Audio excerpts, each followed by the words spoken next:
Hey, what's going on? You know who it is. You know what it is. All right, you guys, peep game. All right, so Samuel L. Jackson wants to bring back, he wants to revive a character that he played almost 30 years ago. Now, in case you guys don't know, Samuel L. Jackson has been hitting and calling for a sequel to The Long Kiss Goodnight.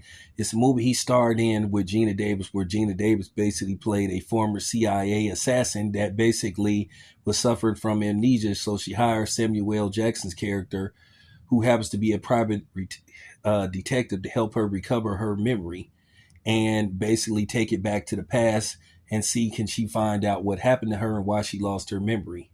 Because along the way, she had a daughter and she doesn't know who her daughter's father is. And basically, she basically wants to find out what her true identity is. And along the way, they discover and run into X amount of danger, or should I say unlimited amounts of danger, based off who she was.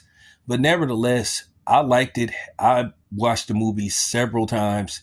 It was directed by Gina Davis' former husband, Rennie Harlan, the guy that directed, I think he directed Die Hard 2, Die Harder, if I'm not mistaken. He did a lot of things. He was mostly known for doing action pictures. But nevertheless, Samuel L. Jackson said he would be very interested in basically revisiting that character. Now, my thing is, Samuel L. Jackson, I think, is in his mid 70s now. So, you know, um, he's getting up there in age.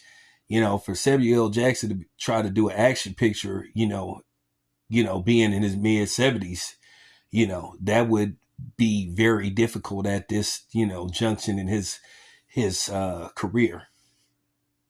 I think it would have to be one of those type of films where basically it would have to be a pass the torch uh, type of situation. Now, it's been a while.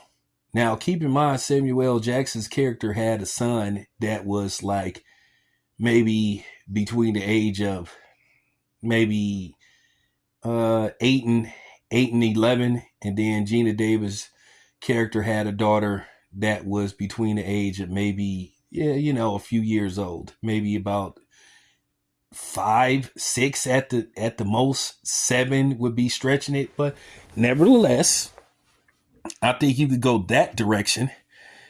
Uh, I guess it's safe to say that Gina Davis wouldn't be part of the film because Gina Davis basically retired from Hollywood. So Gina Davis hasn't really did anything on screen in years. I don't think she's did anything since Stuart Little. Gina Davis just walked away from Hollywood. But nevertheless, it was a really good movie. I'm talking about once the first action sequence jumps off, I'm talking about it's just a thrill ride from beginning to end.